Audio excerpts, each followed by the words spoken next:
Hello, I'm Steve Lascazzo, and this is The Way.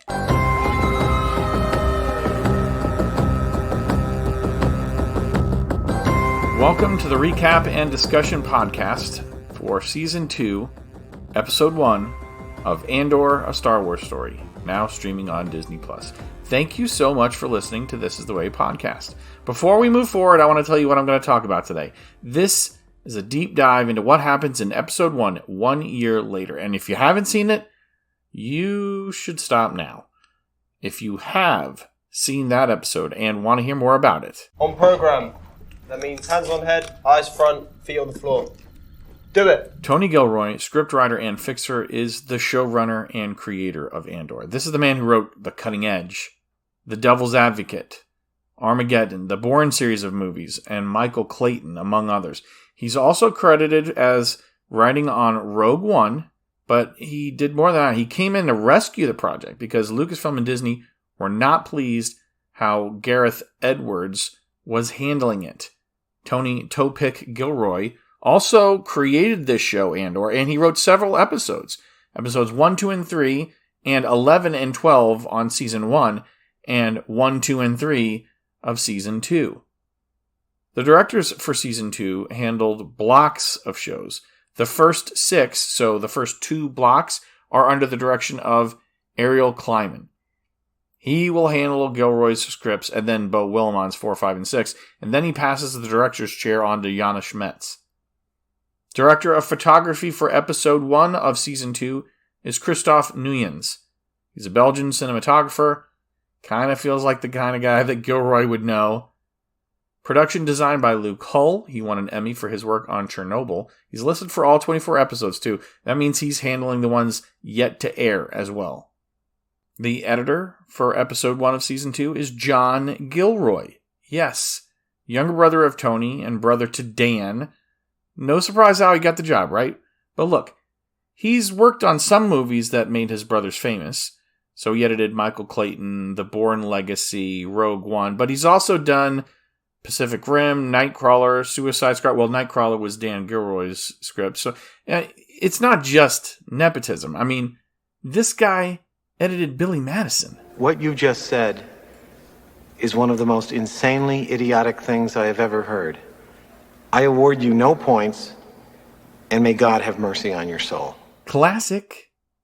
The music in Season 2, Episode 1 is not Nick Britell's, it's Brandon Roberts. Britell had some scheduling conflicts, and he couldn't be there for the whole season as he was for Season 1, but he does get credit for original Andor themes, and I think he is working on some of the episodes. At least that's the impression I got. Roberts, he's got tons of credits.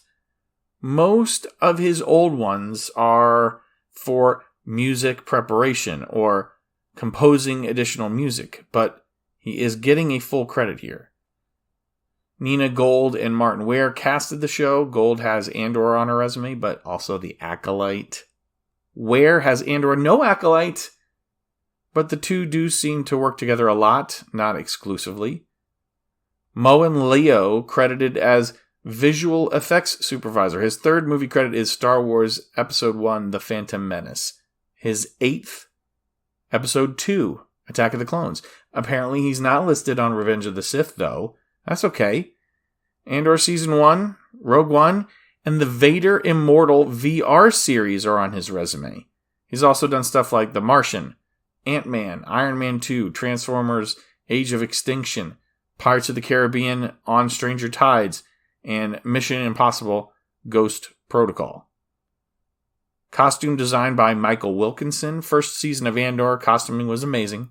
It remains so in the second season so far. He's been working on Hollywood a long time. He's got movies like 300, Watchmen, Terminator Salvation, Tron Legacy, Twilight Breaking Dawn, Man of Steel, American Hustle, Batman vs. Superman, Aladdin. All those are on his resume. Emma Scott did hair and makeup. She worked on 3 Body Problem and Eurovision, but also Pride and Prejudice and Zombies. Neil Scanlon, handling special creature effects. He's been working since Little Shop of Horrors in the 80s. He's got The Force Awakens, Rogue One, Solo, Rise of Skywalker. Lucky not to have The Last Jedi on the resume, but then not lucky enough to avoid the absolutely horrendous Willow TV series. Yep, that's me. Willow. Let's talk about this episode specifically. The runtime shows up as 54 minutes in parentheses on the Disney Plus show page. But that's not what it takes if you're just interested in watching just action. The action runs 44 minutes 54 seconds from the Ferrex gong sound with the title of the episode to the cut to black after the blaster bolt comes at the screen past Cassian when he's in captivity on Yavin 4. And yes, that's the planet. We find that out at least from the Andor Declassified Time episode that you can watch.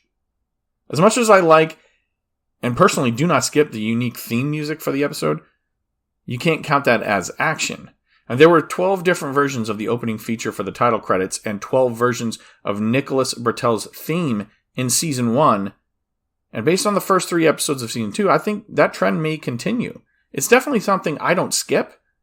But that doesn't really count for action time. But you know what? Here you go. From theme music start to the cut to black is 45 minutes, 33 seconds. So there you go.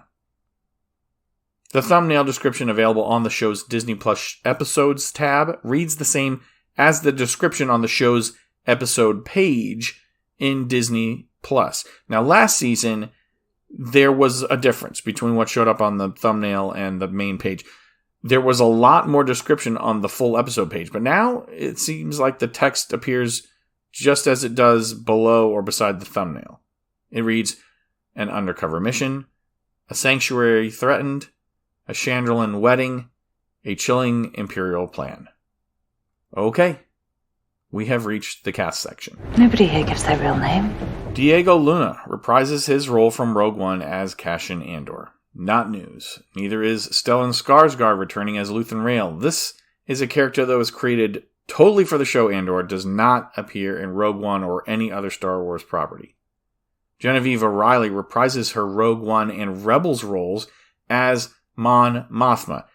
She, of course, took over the role in the prequel era for Carolyn Blackiston, and Blackiston portrayed Mon Mothma in Return of the Jedi.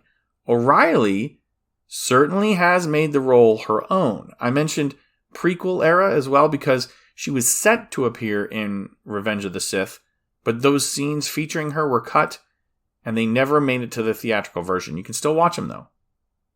Denise Gough, or Gao, is Dedra Miro. She's voiced a number of video games, including the voice of Yennefer in The Witcher 3, some Dragon Quest games, and she was a voice in Star Wars Battlefront 2. I'm a little surprised that Season 1 of Andor didn't garner her more work, but now that production of this show is over because there's not going to be a Season 3, maybe that will come. Adria Arjona is Bix Kayleen. She voices the Fortnite character Ramirez in the Save the World campaign. She's been on True Detective, Pacific Rim Uprising, Morbius, Father of the Bride reboot. Faye Marseille, first noticed probably as the waif in the Game of Thrones series, but since Andor, I think the only thing I really take notice of is she worked on the Netflix Adolescence show. I've not watched it, but there's a lot of buzz about it. So maybe she's getting some more work now. Elizabeth Dulau, love her as Kleya Marki. Since Andor Season 1, just a couple of TV episodes and voice work as a deer on the Wicked movie. But this woman needs more work. I loved the character. Alistair McKenzie, great work as Perrin Firtha, Mon's husband. Small role on The Crown excluded. He has not seen much work. My hope is some of these great portrayals are going to lead to more work, like for people like him. Same for Joplin Sibtain as Brasso. Does have some good video game voice work, including on Battlefront 2. At some point in the past, he was using the name Chook Sibtain. I don't think that held him back. I just think moving forward, I'd like to see more work for this guy. Muhammad Bayer as Woolman Pak. He did go by another name as well. He's just a young actor starting out, though. Anton Lesser is Major Partagaz. I mean, this is an old actor. He's been around. Game of Thrones watchers know him as Master Qyburn. He was also Harold Macmillan on The Crown. He's got over 140 credits dating back to 1979.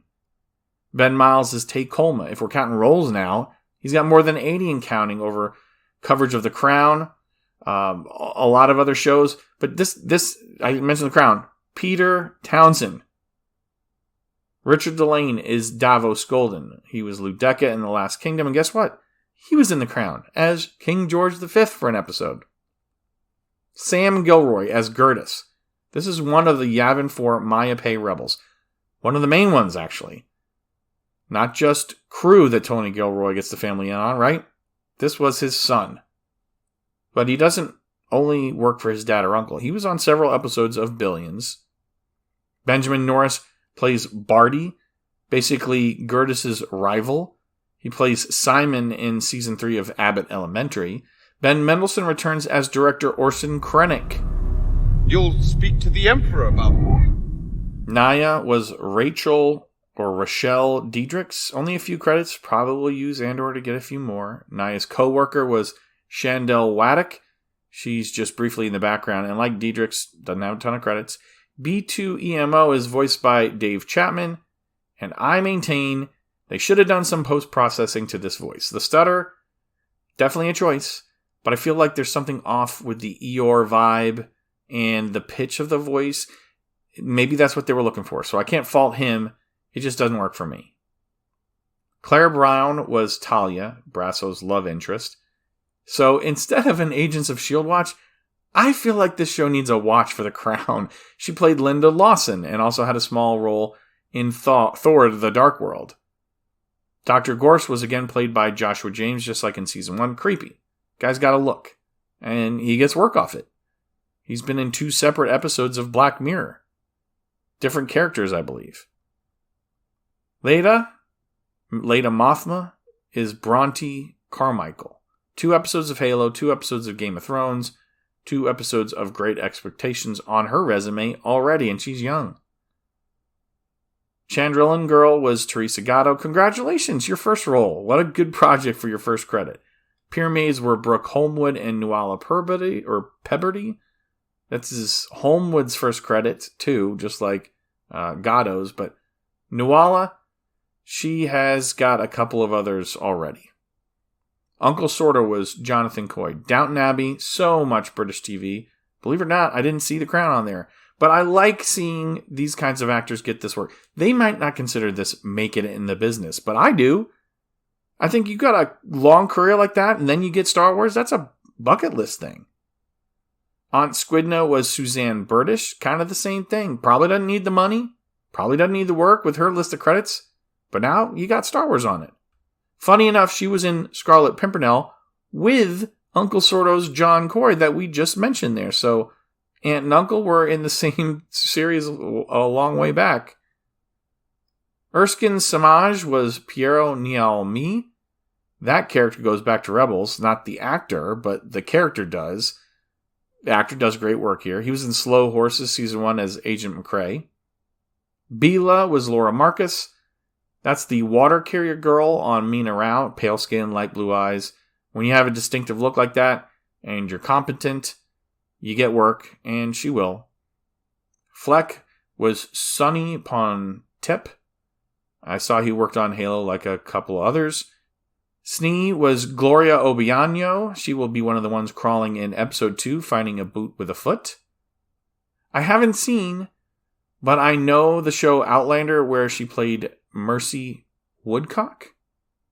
She had a small role. Well, there are no small roles. She had a role in Mission Impossible Dead Reckoning Part 1. I don't see a pending credit for Part 2, though. Snur was Chicho Che. Other than being fun to say, not much of note for him.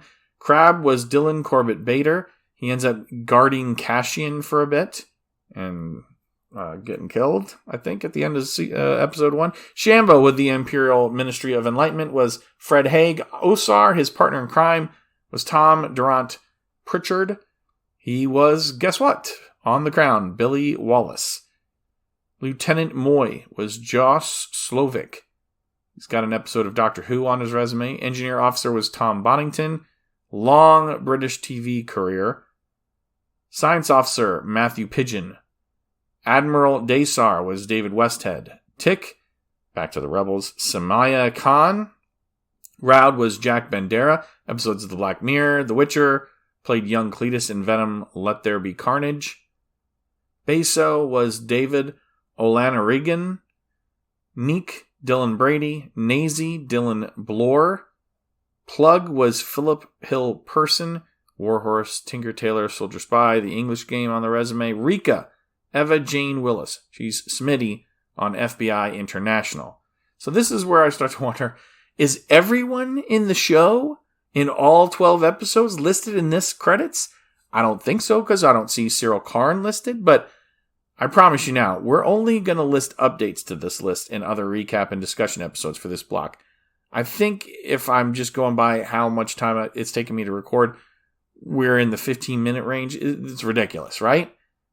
And listen to some of these names. Flu was Declan Baxter. Musk was Aki Kotabi, veteran video game voice actor. Stecken Skolden was Finley Glasgow, returns from season 1 as the betrothed husband to Lita. Runai Skolden was Rosalind Halstead. Many British TV roles, including one on the BBC Sherlock. That was with Benedict Cumberbatch. Father is Robin Sebastian. He also had a role on that version of Sherlock. Son is Harry Cornell, his first credit. Who are these people? I cannot remember. I'm honest. I honestly cannot remember who these two people are. Like where they showed up in the episode. No idea. Wally Wingert is the Welcome to Ghorman propaganda film voice. He was listed in the credits. Prolific video game and anime voice actor.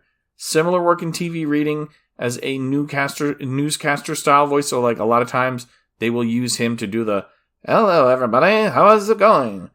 I mean, he's voiced anime as well. He was Renji Abarai in Bleach, the English version voice. He's been the Riddler on a bunch of DC video games. He voiced for Kinect Star Wars Bounty Hunter. He was Bendix Fust and Jervis Gloom. Listen to those names. And Star Wars Starfighter. He was Ready. And I wonder, since he worked on that game, will he end up voicing something in the Starfighter movie coming out in 2 years with Ryan Gosling? We'll have to see. Okay. Next up is the recap and discussion. But first, got to deal with these stormtroopers. He can go about his business. You can go about your business. Move along. Move along. Move along. After you start the program, you get the Lucasfilm Limited and Star Wars opening sequences. The Andor theme plays, and then we get a Ferrix anvil sound and 2 black screens with blue letters. First, 1 year later, followed by BBY4. Not 4BBY, but BBY4. I don't know what the appropriate way to do it is. We say 5 BC. We don't say BC 5, right? Anyway, we're at a CNR facility. It's a private company that produces weapons, and here it's a secret TIE fighter prototype, the TIE Avenger. We don't know how or why this technician was reached. We don't know who did it. It does seem Cashin is handling her masterfully in their conversation. He's got a goal here. Keep this girl from freaking out. He's going to do whatever it takes, say whatever it takes. I do not get the impression at all that he cares one bit about this girl, right? He will kill her if he has to. But here, he's talking her up. He's speaking of the right thing to do. This is the right thing to do. The Empire cannot win. In her nervousness, she's even like flirting with him a little bit. You know, a little danger sometimes can bring out the romance. He uses that too. Now, I don't know how he infiltrated this base, but it doesn't matter. How long has he been there? Probably not too long. There are range troopers patrolling the halls. Those are the ones that are dressed like the ones in Solo that guarded the coaxium train during the heist on Vandor. This base could have been on Vandor, because CNR is a family name, but I think it's also the planet name, because later Luthen says he got off CNR when he was talking about Cashin. So this is a family with Imperial contracts, and they're rich.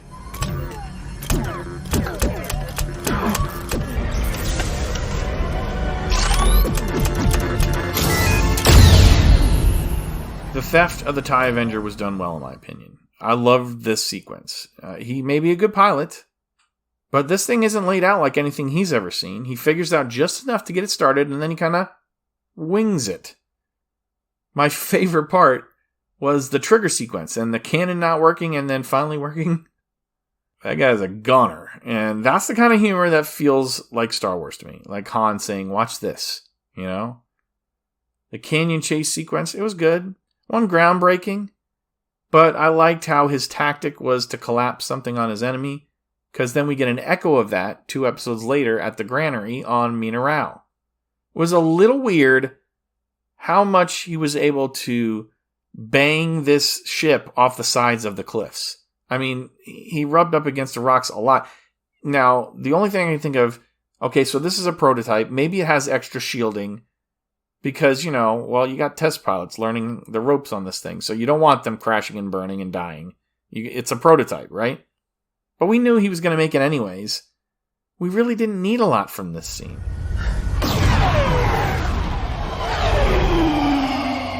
Where is it that we go when we leave Cassian flying with the TIE Avenger? We don't know, we don't know yet. We just know it's a wheat field at night. So is this Lothal? Didn't know yet. There appears to be someone sleeping outside, and it was Woolman Pak who went with Brasso and Bix at the end of season 1. But who is this creeping in? Look in the mirror, and I did not recognize this as Dr. Gorse right away. I knew it was somebody creepy. Maybe it was just a spy. But as soon as we hear it was a dream, it became obvious. It clicked for me. Oh, that's the doctor. There's another woman in this building too, Talia. No idea who this was. But we get a lot of information from not a lot of dialogue. Cassian knows where they are because he's going to be back. Bix is still having trouble after torture. The economy of writing from Tony Gilroy. So many other Star Wars writers, they need to pay attention. Shh, listen. You're okay. You're fine. We're safe. Hey, Bix. Right here. Look at me. It's Talia. What happened? She had another dream. We go from there to finally getting to see Chandrila on screen. We're shown on screen. This is the Mothma estate. And then we see inside it, it immediately evokes the aesthetic of the Lord of the Rings movies by Peter Jackson for me. Large round doorways. There's nature creeping in here and there. A lot of wood. Leda is showing her bridesmaids her dress.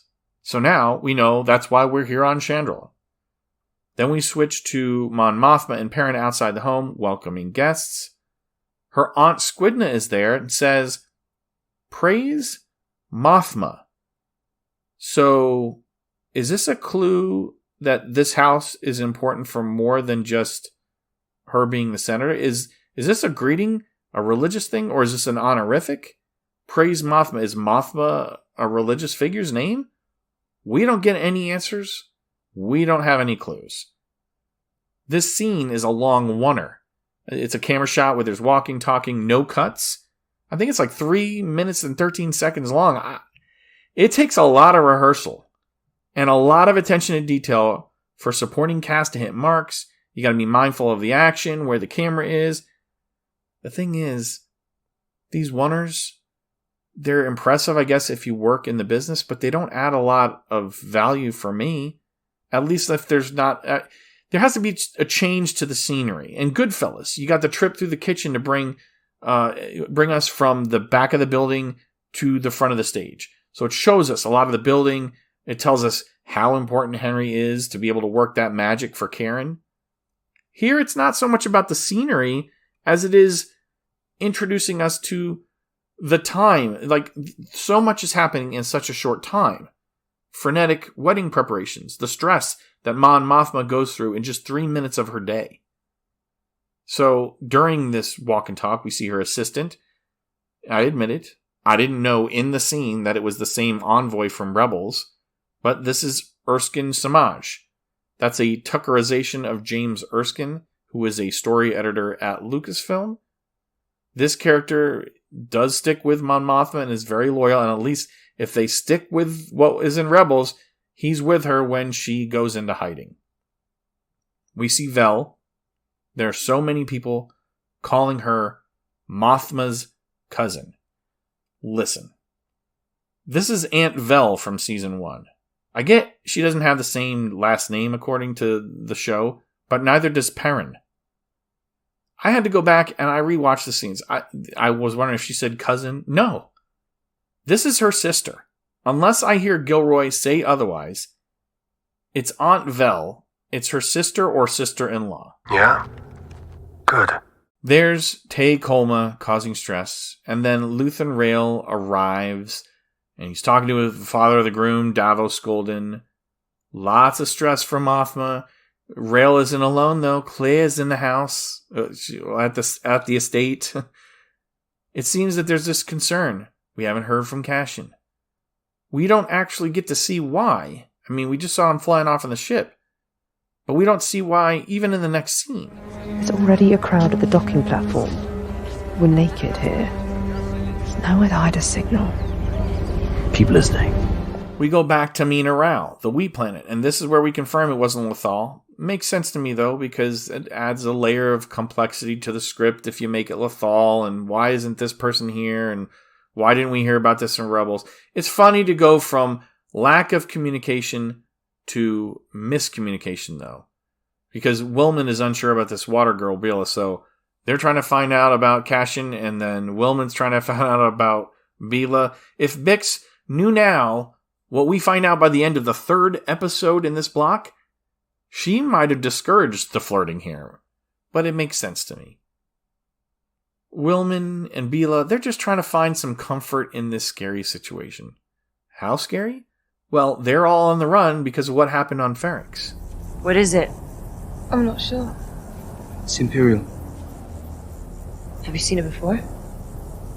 Maybe once when I was little. My father will know. That ship means bad news, but so does the one that Cassian is flying. We finally rejoin him. He's on approach somewhere over a heavily forested planet, and he lands on it. From Andor T Classified, the first episode of it at least, we know this is Yavin 4. We don't know yet. He shouts for Porco, and I was wondering, is this a nickname for Porkins? Later we find out, no, it couldn't be, because Porco dies, but at the time, I was taken back by that call-out, and I wish they would have used a different name. This first interaction with the rebel cell tells us a lot. We know right off the bat, there's infighting, first of all. I felt like it was played a lot for comedy. It's definitely not a comedic situation, though. Cassian Andor gets taken prisoner. His contact isn't there. Something's wrong. Colonel Yularen, Governor Tarkin, all senior commanders will be notified by the Emperor at the time of his choosing. The next scene seemed to be set on the planet we saw in the Bad Batch, where they were having that meeting at the end of Season 2. It's called the Malthine Divide, but this still could have been planet Eriadu. I just think it's a different place. I mean, again, it makes things complicated. Any security violation will be brought to the Emperor's personal attention. Krennic is back. We see Miro and Partagaz in attendance for the showing of a propaganda film for Ghorman Twill production. Twill that comes from spiders.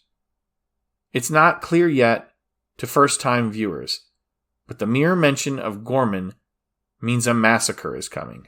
Ghorman is of great interest to the Empire. Back with Cassian, and we see the ship that he was approaching was his ship. And now it's ruined. Porco is nowhere to be found, probably dead. What happened to my ship? It's ruined! Cassian came out of a TIE fighter wearing Imperial flight gear. But somehow, he wasn't killed right away, and they're letting him explain, but his explanation gets ruined because some other girl who calls herself a pilot finds a helmet, and then they all dismiss his explanations as lie from a test pilot? These rebels are dumb. We don't even have to gradually find that out. They saw what was going on. They saw how he disembarked, calling out for his friend. They already killed the one guy, his partner. But we're supposed to get they're ineffective, not just from bad leadership, but from paranoia. Maybe it's rational to people like this group and Saw Gerrera, but it just looks bad. Now, we've promised delivery in 3 years. That delivery is dependent on some version of Ghorman calcite to coat the reactor lenses. Back at the Eagle's Nest, we see a frieze on the wall that I couldn't figure out. It looked like some sort of warrior or blindfolded character in some battle. It was creepy. Honestly, since Gilroy did Devil's Advocate, it kind of looked reminiscent of the wall behind John Milton's desk to me. Even creepier for us Star Wars fans, of course, is the reveal that, the Empire is not just responsible for the Ghorman massacre that we heard about in Rebels. The Empire instigated it as an excuse to act. Should we fail to find any alternatives, we will have to control Ghorman with a hand firm enough to silence any resistance. And you've been selected to help plan for that possibility. Intercut with the talk of Ghorman are scenes showing us the building tension in the one rebel group that's holding Cashin. You were not here 3 days ago when I left. They don't know how to fly this ship, but they seem to be marooned. Their leader apparently left, and the ship Cashin left is now unusable. They're low on supplies, they're getting desperate. D. Shambo, Nisus Osar will be our partners from the Ministry of Enlightenment, gentlemen. Thank you, Director. Krennic didn't just think up this plan suddenly. I mean, he's been planning. He even introduces his propaganda team from the Ministry of Enlightenment. What a euphemistic way to put those guys. You're wasting daylight. There must be food and water out there somewhere. We keep going back and forth. It's a contrast between the wealth and splendor that the Empire has just to plan theft of resources from a peaceful planet. And then there's this rabble of rebels who are leaderless, they're supply starved, and they're also a bit aimless. And I'm intending that pun because of the blaster. The efficiency in writing continues to amaze me. I mean, they accidentally engage the lasers, and that plants an idea for later for them. Propaganda will only get you so far.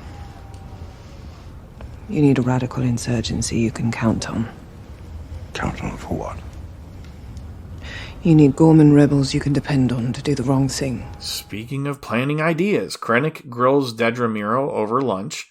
He knows she's got an opinion. He wants to hear it. She's a little gun-shy after Ferrix, but she's growing in boldness. And at this point in the arc, I'm still wondering, how could that be? I mean, it seems to me like here she has a strong support system, and we find out why later.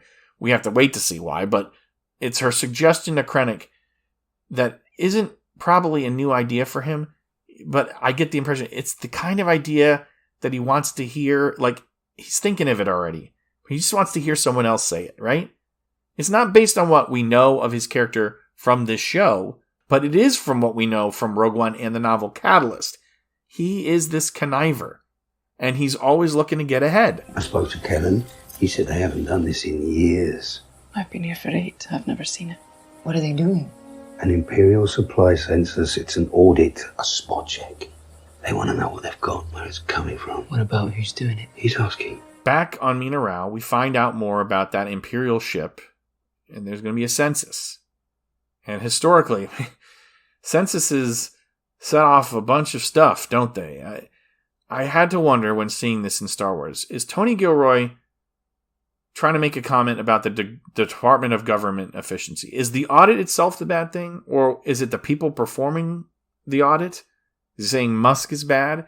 It's impossible to look at the undocumented worker parallel with the DOGE findings and not wonder. But let me be clear. I'm not going to speculate on what he's trying to say about the United States government. I have an impression that I get. I'm just focused on what's going on here in the bureaucracy of the Empire. They're taxing and auditing planets in that galaxy far, far away, and they just don't care. It's ironic to me that so much of the newer Star Wars that's being produced is trying to imply that these bad guys aren't all bad. Yes, Vader was bad, and Luke saved him. But it's really like I grew up believing that the Empire was bad, and that this one instance, Vader had some good in him, right? And that was really isolated to him being a Jedi. Otherwise, Empire's always wrong, Rebel's always good. The point for me here is not why is this bad, but it's I know this is bad because the Empire's doing it. So what are they doing it for? They don't care about Mina-Rau production. They're just looking for reasons. Reasons for what? Well, reasons for anything. They're creating reasons on Ghorman. This is a planet that is probably known to have undocumented workers. So where are people on the run going to hide out? Maybe we'll find some people we can punish and it'll look good. For me, that's all I need. If Gilroy's saying Musk and Doge are bad because they're finding actual corruption in the Democratic Party, fine for him. That doesn't affect the actual truth. Gilroy's art here is fantastic, and we should be on the lookout for how government finds corruption in our own government. And this is not Musk. This is not an Imperial officer looking through data and finding inconsistencies. These are Imperials that are coming to a planet to shake people down. We leave Mina-Rau with Willman listening for word from Cassian, and he's not the only one searching for Cassian. Cassian? Nothing from Porco. I've been down there scrubbing frequencies all day. We know Cassian got off Signer. We know Porco is waiting. What are we looking at? I'm looking for a drink. The monitor's on. Hope for the best. I'm just going to keep saying it. I love this character of Kleya Marki. There's a little paranoia starting to set in for Luthen. It's clear they've both come to rely on Cassian. He's a big part of their group now. I wish we knew a little bit more about this Porco guy. Again, I'm thinking he wasn't human. But why not pick a name further from Porkins? I mean, they named so many of those rebels in that rebel cell. Like, if not every single one of those rebels have a name, almost everyone does. And why not just switch out one of the names? Like, they could have called him Fleck instead of the person they called Fleck. And then we could be talking about A Bug's Life here. You'll either learn or be led. Well, I wish him luck. We head into the party, and we get an unfortunate discussion about Leda between Davo and Perrin, the wedding dads. Leda's not going to be easy. Well, it tells us a lot about how these guys view strong women. And look, Perrin's got one of the strongest ones, but I don't think this is cultural. I just think Perrin's jealous without any real reason that we're shown. We are not shown that Mon is cheating on him or treating him poorly. This guy lives a charmed life. Maybe there is some fire to that smoke that he's always talking about between Mon and Tay Kolma. But we don't see it. Look, I don't even want to focus on this that much because there's much juicier scenes going on. And where are you stationed? I've been training on Steerguard, but we're all being transferred now. Really? Where's everyone going? I love the affect that he puts on for show. Luthen is just so great. More efficient writing here. We know what he's up to, asking that question. Also, I think Steerguard was the place that Cassian ended up stealing that piece of machinery in Season 1. We get to see Vel and Kleya interact. Kleya, again, in my mind, look, I'm biased. She does no wrong. I love the line reading about the single prospects from Kleya. And then Vel, she gives her the once-over up and down look, right? Because she's interested in Cinta. My least favorite interaction is anything with Tay Kolma. But look, great writing again. We are supposed to start getting why this old friend of Mon would start wearing on her. He's supposed to bother us because he's bothering Mon at a party in her house. We know she's got other things to worry about, not the least of which is her daughter that's going to get married soon is having troubles. Is there a problem? Not like that, no. Oh, Mon. There you are. Hello, Tay. Hello. They've had their first fight. Oh dear. Leaders run off. Stekken's mother, Runai, interrupts Mon and Tay, and it's the first fight of the betrothed couple. Now, I don't feel bad pointing out that Leda ends up calling Stekken a child, but she's the one upset because he didn't want to hold her hand. I mean, she's a child. They're both children, but, they're going to have fights. And there's no big speech here from Mon. I appreciate this. She just says, I'm sorry. I'm so sorry. She's just with her daughter in a dark, quiet room. And I feel like this is supposed to be an example of diplomacy. don't we always hear people who are upset don't want you to solve their problems every moment? I mean, here she's with her own daughter, maybe not the eve of her wedding, but pretty soon, 2 days, I guess her wedding's going to be. She's feeling isolated. She's in an empty room. She's crying. And Mon's just with her. It's great. I mean, this is a masterclass by Gilroy. Then we get to head back to Cassian. He's on Yavin 4. Remember, we don't know that yet. We hear more about the leader that's gone missing, though. I think this is Maya of Maya Pei. It would seem that this is the Neo-Republican group that Saw Gerrera mentioned to Luthen in Season 1. They're all lost. Well, guess what? Maya is missing, literally here. You know, did she get killed? Did she sneak off? Did Porco kill her? The group coherence is rapidly devolving. The only pilot in the group calls someone a coward. So Rika calls Crab a coward, basically, who said, "You were hiding." And he said, No, I'm not. He's cranky, he's got a gun. He says, "Take it back." Rika says, "Get stuffed." Crab says, "Take it back," and she doesn't. Crab shoots her. Then he gets shot. And then sides quickly form. So the group splits in two now. One heads towards the tie, and the other heads towards Cassian's ruined ship. Now, if all 3 episodes in the block hadn't been released together at once, I think this would be a rough place to leave the episode for the next, but that's where we leave it for episode 1.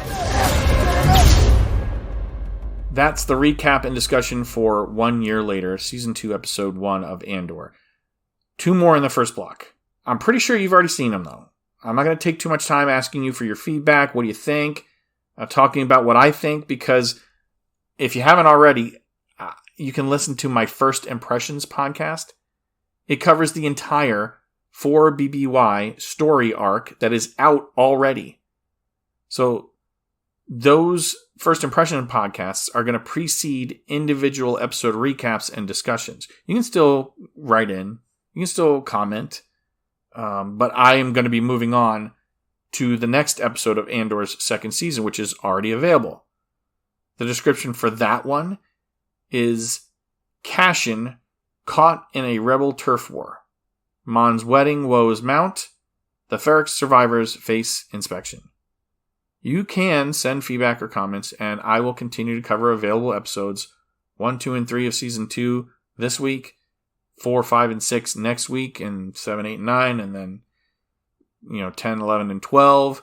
So we go from 4 years BBY to 3 years BBY, 2 BBY, and then 1 to 0 BBY. In the meantime, you can join in the discussion with me by sending in your thoughts via email at thisistheway@gmail.com. This is the way.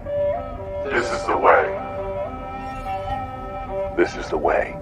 There is a lot going on in my personal life right now.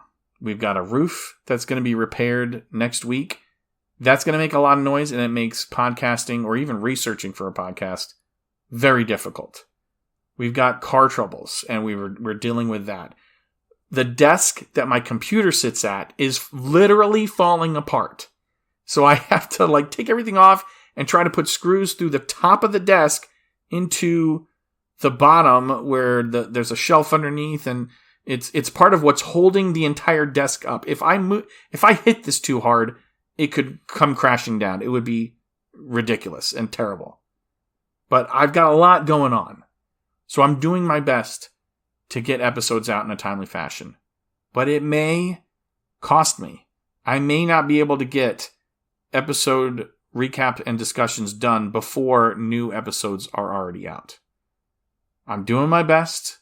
Pray for me if you're a praying kind of person. But I need some help. And I'm just trusting that God is going to take care of this for me. And I'm just going to continue to plug along. But that's for the future.